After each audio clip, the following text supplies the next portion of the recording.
It's too much to stop for any commercials or anything today. When things get this crazy, we cut that out. But I will say this, guys. Bitcoin collapsing, guys. What did I tell you guys last week, right? We had a pivot line here, right? In fact, I don't know, it's getting covered up here, but we'll raise that up. Same thing here. Bitcoin Zella stands out with its simplicity and clarity. We've crafted an experience that anyone can dive into, whether you're a crypto expert or just a new to the crypto world. Now, guess who keeps his eye on us? The author of best-selling book Rich Dad Poor Dad, Robert Kiyosaki. And we want to take this opportunity and thank all the people who trusted us, and we read every comment. And the best part, it's free.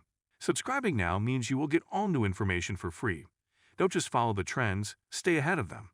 Subscribe to Bitcoin Zella today and enjoy the new edge. Let's join Gareth in this video about Bitcoin and more. We had a pivot line. It was above the pivot line, so you stay bullish. Bounced up off of this, bullish. Bounced up, bullish, closed below. What did I tell you last week to do? I said, if it closes below, it's going lower. Well, I think we can all agree it went lower.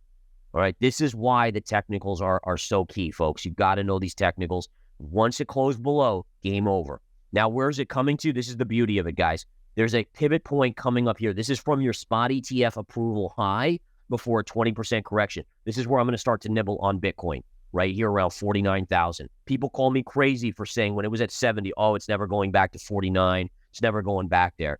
Guys, what was my, okay, I got to just reiterate this. And I know a bunch of you guys already know this. And so I apologize if I'm beating a dead horse. What did I say was the one risk to Bitcoin? The one risk to Bitcoin. What was it? It was the overall de-risking panic in the stock market, right? That's what I said. I said, that's your one risk. I said, Bitcoin's a great long-term, in my opinion, and I'm just speaking my opinion, great long-term play. Long-term, I still think it's going up. But in the near term, if the stock market collapses, it's going to crush Bitcoin.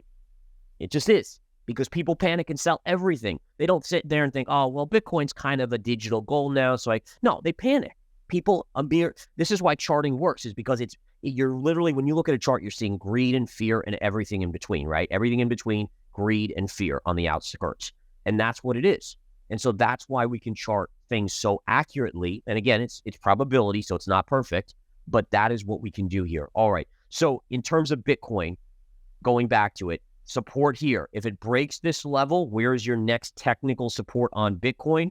You're likely headed down to about 44 to 45,000. This area right here. Let me just zoom in on this right here. This area right here, 44 and change. Okay, but this right here is actually, to me, it's a good level. This would be a pretty solid level here. And again, that's why I intend to start a position on Bitcoin. Bitcoin crashed $20,000 in a week as Ethereum retreated 40%, coinciding with Warren Buffett's significant Apple stock sale and a worldwide stock market dive. Bitcoin experienced a dramatic $20,000 crash, reaching its lowest levels since February. BTC/USD fell nearly $18,000 in days, coinciding with global market sell-offs driven by recession fears. The Nikkei 225 faced a record-breaking drop, surpassing the 1987 Black Monday crash, while U.S. tech stocks like Nvidia fell significantly, erasing $1.2 trillion in market cap. The crypto market saw over $1 billion in liquidations within 24 hours, with Bitcoin's price hitting a low of $49,647. The combined market cap dropped more than $500 billion in 3 days. Speculation of a significant rate cut in September has increased, with the FedWatch tool indicating a 96.5% likelihood. Analysts suggest emergency measures may be necessary to stabilize the economy. Investor sentiment. The crypto fear and greed index has plunged to extreme fear, dropping from extreme greed levels just a week ago to 26,100s. Analysts expect further market reactions as the U.S. trading week begins. Ethereum, yikes, what a drop here, guys. I have started to nibble. Yes, I have. We just kissed the 786 and major technical support here on Ethereum, but this drop was epic here, guys. This upsloping trend line rolled over, broke, and then flushed all the way down here. But there is a lot of support in this lower 2,000 area, folks. A lot of technical support here. All right. Every crypto chart is a mess right now, but from messes come opportunities. Remember that. Okay, now I'm not saying that all these, I wouldn't buy crap coins, frankly. Buy best of breed. When I'm buying stocks right now, guys, I'm buying best of breed stocks. I'm buying some Micron this morning. I'm buying some ARM Holdings. I'm buying some Nvidia. I'm buying some Qualcomm. Like good quality names that are beaten down, not small cap, micro cap plays that are beaten down. Because again, those are going to suffer. Those money's going to run from those. All right. All right, gold, guys. Is gold selling today? You better believe it's selling. Why is it selling? Why is gold selling?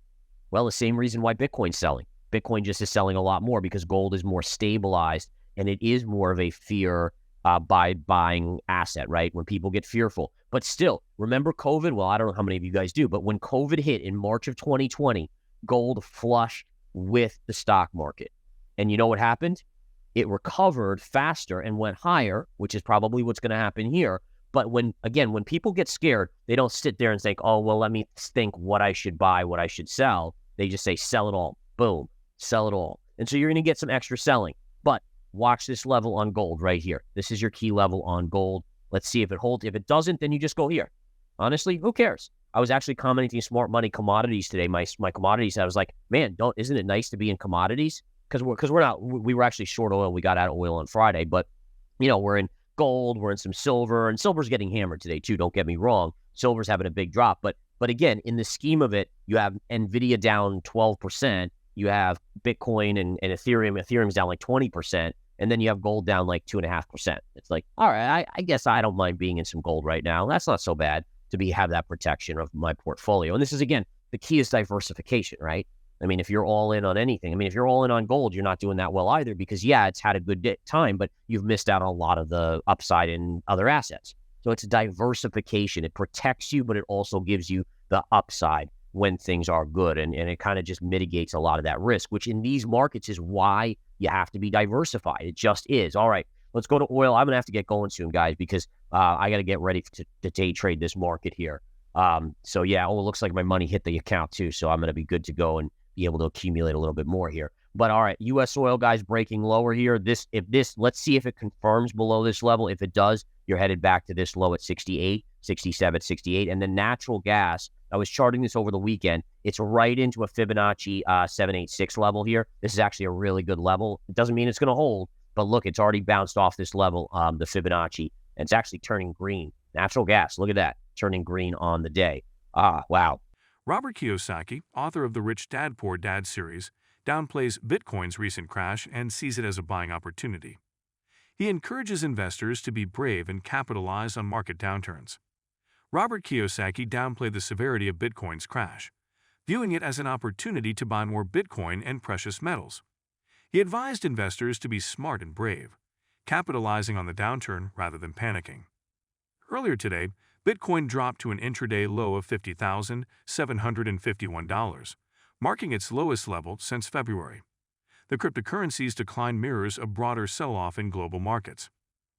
Japanese stocks entered a bear market with the Nikkei 225 plunging over 12%, the worst single-day drop since 1987. South Korea's KOSPI also fell by more than 8%. In the U.S., Nasdaq 100 futures dipped by 2.5%, indicating another challenging week for Wall Street following a tech sector rout. Joe Weisenthal noted that Bitcoin's growing acceptance in mainstream finance has increased its correlation with other assets.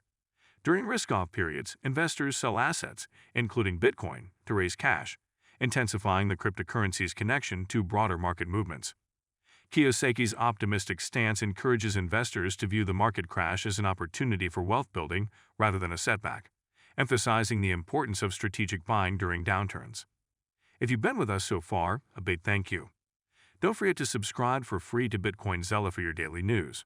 The link is waiting below. That's all for today's crypto news. Stick around for more updates, insights, and analysis on cryptocurrencies. Share your thoughts in the comments, like this video, and subscribe for more exciting content.